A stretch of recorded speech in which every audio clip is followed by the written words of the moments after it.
Bicara solusinya.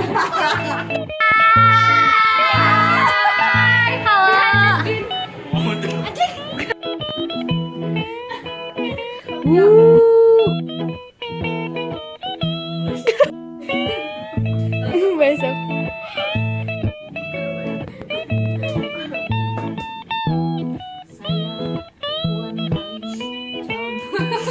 Maka nama saya Muhammad Satria, saya berperan sebagai pendukung Ganjar Pranowo.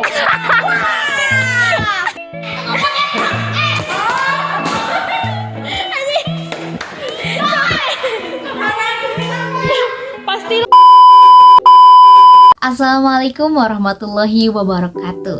Ada pepatah mengatakan tak kenal maka tak sayang. Maka dari itu, izinkan saya memperkenalkan diri. Nama saya Rahmawati Sutisna dari kelompok 3 Ancaman Integrasi Nasional dalam Bidang Politik. Izinkan saya memperkenalkan diri. Nama saya Rahmawati sebagai moderator bersama rekan-rekan saya nanti akan menjelaskan mengenai ancaman integrasi nasional dalam bidang politik. Pernahkah kalian bertanya-tanya gitu, apa sih yang dimaksud dengan integrasi itu? Dan apa sih politik itu? Nah, berikut ini rekan saya Dini akan menjelaskan mengenai apa itu integrasi dan apa itu politik, begitu ya. Mungkin ini dia. Cidot. Baik, terima kasih kepada moderator yang telah mempersilahkan saya untuk menyampaikan materi. Di sini ada pengertian dari ancaman. Ancaman merupakan setiap usaha dan kegiatan baik dari dalam negeri maupun luar negeri yang dinilai dapat membahayakan kedaulatan, keutuhan, dan keselamatan suatu negara. Nah, di sini juga ada pengertian dari politik. Politik berasal dari bahasa Yunani yaitu politikas yang berarti dari, untuk, atau yang berkaitan dengan warga negara. Pengertian ancaman integrasi nasional dalam bidang politik adalah setiap usaha dan kegiatan baik dari dalam negeri maupun luar negeri yang dikategorikan sebagai hal yang membahayakan dan memecah belah persatuan dengan mengatasnamakan politik. Setelah mendengarkan penjelasan tadi dari rekan saya Dini, mungkin kalian sudah tahu gitu ada gambaran mengenai ancaman integrasi dalam bidang politik. Jadi, ancaman integrasi dalam bidang politik ini adalah setiap usaha atau kegiatan baik dalam negeri maupun luar negeri yang dikategorikan membahayakan dan mengatasnamakan politik. Itu dapat disebut sebagai ancaman. Nah, kemudian apa sih penyebabnya gitu, Kayak kok bisa gitu ini terjadi, apa sih penyebabnya? Nah, untuk penyebabnya akan dijelaskan oleh rekan saya Nala Aulia. Cidau. Terima kasih kepada moderator yang telah mempersilahkan saya menyampaikan materi. Baik, di sini saya akan membacakan penyebab ancaman di bidang politik. Simon Fraser menjelaskan teori penyebab konflik dalam masyarakat. Yang pertama, teori hubungan masyarakat, bahwa konflik yang terjadi lebih disebabkan polarisasi, ketidakpercayaan maupun permusuhan antar kelompok yang berada di tengah-tengah masyarakat kita.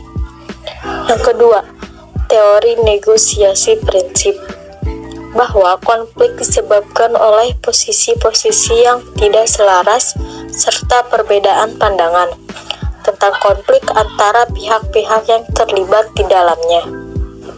Ketiga, teori kebutuhan manusia, bahwa konflik yang muncul di tengah masyarakat disebabkan perebutan kebutuhan dasar manusia, seperti kebutuhan fisik, mental, dan sosial yang tidak terpenuhi dalam perebutan tersebut.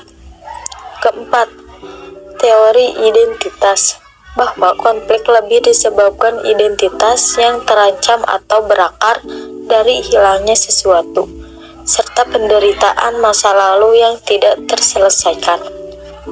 Yang kelima, teori transformasi konflik, bahwa konflik disebabkan oleh hadirnya masalah-masalah, ketidaksetaraan, dan ketidakadilan dalam ranah kehidupan sosial, ekonomi, politik, dan kebudayaan. Terima kasih. Nah, setelah mendengar penjelasan dari rekan saya Nala Aulia, penyebabnya itu ada 4 teori menurut Simon Fisher. Kemudian, apa sih gitu? Dari mana ancaman tersebut berasal dan apa bentuknya bagaimana? Nah, untuk pertanyaan tersebut akan dijawab oleh rekan saya, Ulia. Baik, terima kasih kepada moderator yang telah mempersilahkan saya menyampaikan materi. Ancaman di bidang politik dapat bersumber dari luar negeri maupun dalam negeri. Dari luar negeri, ancaman di bidang politik dilakukan oleh suatu negara dengan melakukan tekanan politik terhadap Indonesia. Yang ke-1, intimidasi. Intimidasi adalah tindakan menakut-nakuti, terutama untuk memaksa orang atau pihak lain berbuat sesuatu. Intimidasi kerap juga disamakan dengan gertakan dan ancaman. Yang kedua, provokasi. Perbuatan untuk membangkitkan kemarahan, tindakan menghasut, penghasut, pancingan. Sebaiknya mereka menyadari bahwa yang ditimbulkannya itu akan mengundang pertumpahan darah. Yang ketiga, blokade laut, yaitu penutupan kawasan daerah laut sehingga kapal-kapal asing tidak dapat keluar masuk dengan bebas ke kawasan laut tersebut. Bentuk ancaman non-militer berdimensi politik yang seringkali digunakan oleh pihak-pihak lain untuk menekan negara lain. Terima kasih kepada Ulia yang telah menyampaikan materinya mengenai bentuk ancaman dan dari mana saja ancaman tersebut berasal. Menurut Ulia tadi ada 3. Yang pertama ada intimidasi, provokasi, dan blokade laut. Itu termasuknya dari luar negeri. Nah, dari luar negeri emang segitu aja, Kak? Oh, enggak, tentunya masih ada banyak lagi dan akan dijelaskan secara rinci oleh Pak Wajib Soleh. See you next time. Contoh ancaman politik dari luar negeri. Ancaman di bidang politik dapat berasal dari dalam negeri dan luar negeri. Ancaman tersebut bisa tanpa senjata atau menggunakan senjata yang dapat membahayakan keutuhan negara dan keselamatan warganya. Ancaman adalah suatu usaha dari dalam atau luar negeri yang dapat membayangkan kedaulatan dan keutuhan suatu negara, serta keselamatan seluruh bangsa yang ada di negara tersebut. Contoh ancaman di bidang politik luar negeri. Ancaman luar negeri eksternal adalah ancaman yang berasal dari luar negeri suatu wilayah negara yang dapat melemahkan sistem ketahanan nasional. Ancaman eksternal dapat berupa ancaman fisik dan ancaman. Tujuan politik luar negeri adalah Indonesia. Apabila ancaman ini dibiarkan dapat membahayakan keutuhan dan kedaulatan NKRI serta menghambat upaya negara dalam mencapai tujuan nasional. Adapun contoh ancaman bidang politik luar negeri sebagai berikut. 1. Terorisme. Terorisme adalah aksi teror bersenjata yang dilakukan oleh jaringan teroris internasional atau bekerja sama dengan teroris dalam atau luar negeri. Aksi terorisme dilakukan untuk mencapai tujuan tertentu. Paham radikal dari terorisme juga berbahaya karena dapat mengganti ideologi negara dengan ideologi yang mereka anut. 2. Negara asing yang ikut campur. Ikut campurnya negara asing dalam penyelesaian negara bisa menjadi ancaman dalam bidang politik karena negara asing akan melakukan blokade politik, intimidasi, dan provokasi untuk menekan negara lain. 3. Sabotase. Tujuan suatu negara melakukan sabotase terhadap negara lain adalah untuk merusak instalasi militer dan objek vital suatu negara. Hal ini berdampak buruk bagi suatu negara karena dapat mengganggu pertahanan dan keamanan negara, bahkan menggoyahkan integrasi nasional.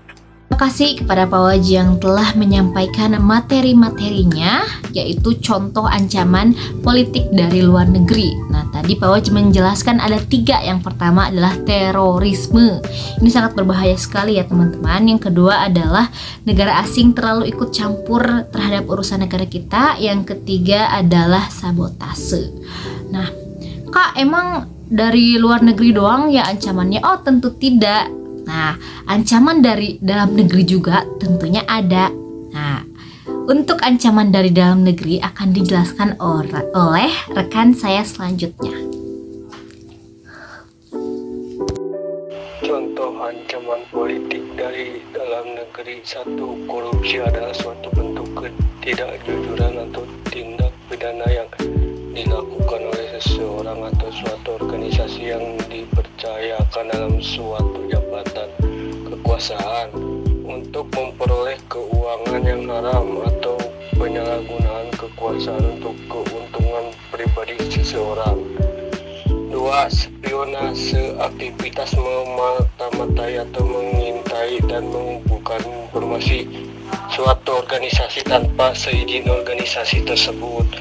3. Kudeta. Kudeta adalah sebuah tindakan pembalikan kekuasaan terhadap seseorang yang berwenang dengan cara ilegal dan seringkali bersifat brutal. 4. Sara. 5. Separatisme.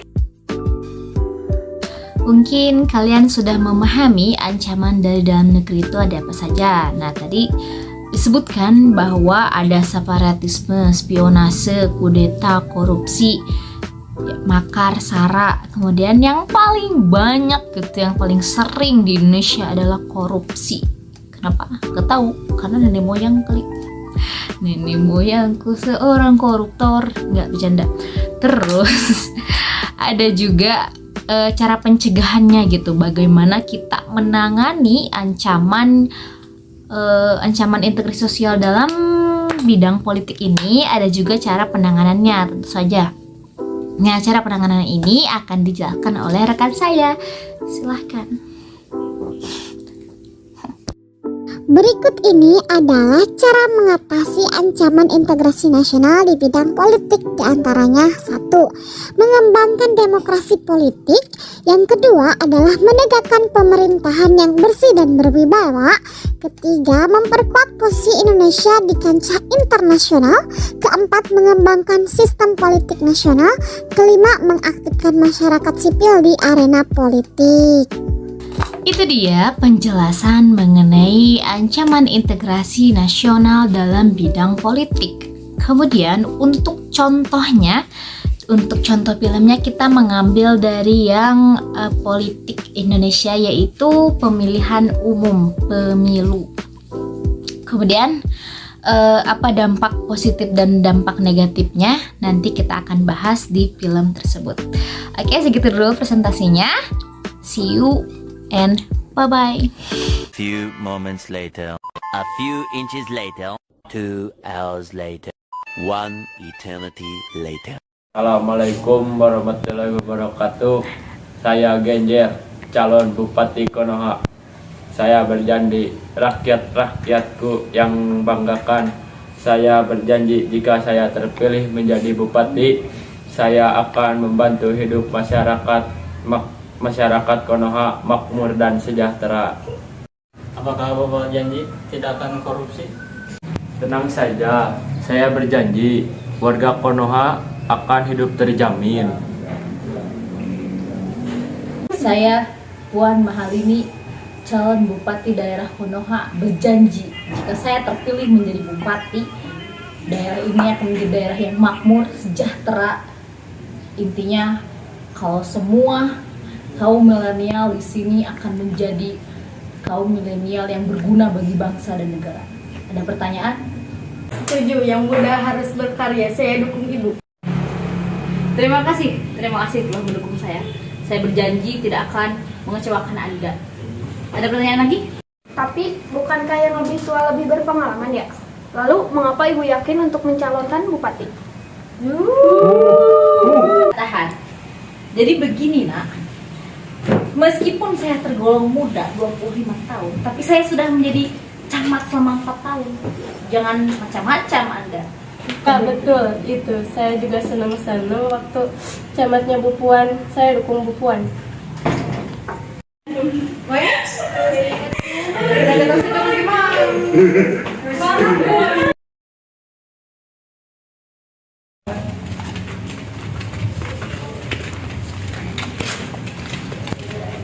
Assalamualaikum Bu.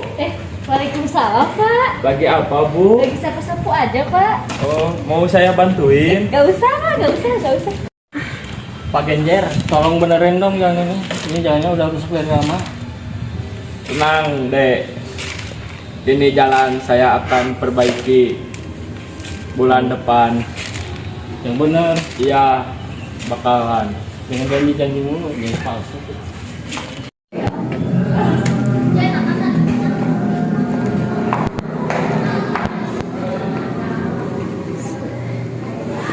Gimana hari ini? Biasa aja. Kalian pilih siapa? Aku sih pilih yang amanah aja ya, yang bisa memajukan daerah ini. Muda yang berkarya aja. Gue juga setuju sama Nala, soalnya yang muda lebih ngerti. Kita anak milenial. Jangan ribut lagi. Mending kita main lagi yuk. Jadi main. Selamat pagi semuanya. Pagi. Perkenalkan, saya Puan Halini, calon Bupati Konoha. Salam kenal semuanya. Salam kenal. Hari ini kan kita pemilihan calon bupati ya? Iya. Kita nyoblos yuk. Yuk.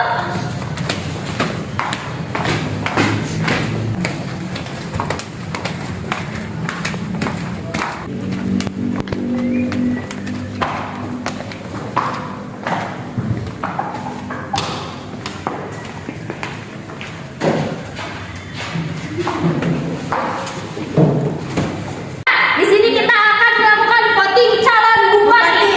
Yuk, bupati daerah.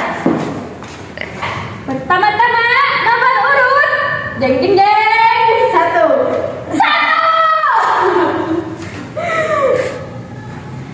Satu lagi. Garing. 2. Ini penentuan ya. Kira-kira nomor berapa ya? Ada yang tahu? Satu. Jeng jeng jeng. 1.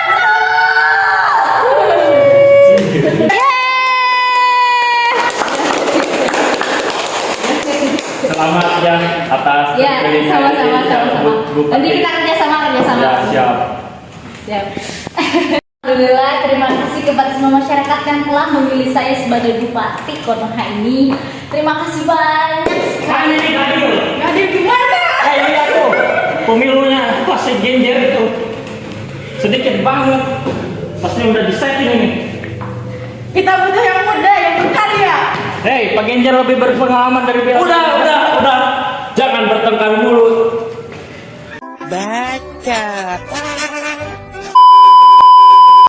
Dari film tadi, kira-kira apa ya dampak positif dan dampak negatifnya? Yuk, cari tahu. Dampak positifnya adalah dengan adanya pemilu, generasi muda menjadi peduli terhadap negara dan juga mempererat persatuan antar sama masyarakat Indonesia. Dampak negatifnya, sayangnya masih ada orang yang tidak terima ketika pilihannya tidak menang, sehingga menimbulkan pertikaian bahkan perpecahan antar sesama bangsa. What the fuck?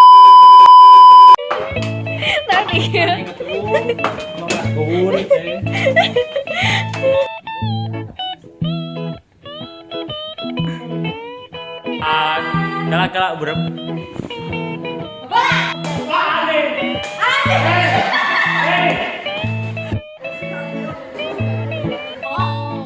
Ada AJL guys.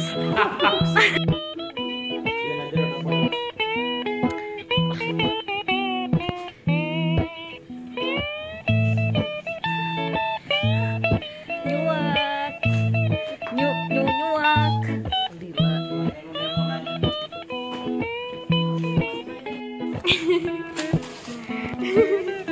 Iya nyantai. hiji unggulnya mas. Hiji dua. Hiji nasi global nomor hiji na. Satu, Dua nama seetiknya soalnya temenang ya leh. Ih, naon nyebut anjing. Abi marah menjadi fakta. Ayo mah beda pundung cenah. Untung kuat. Untung kuat. Nah hiji mah asal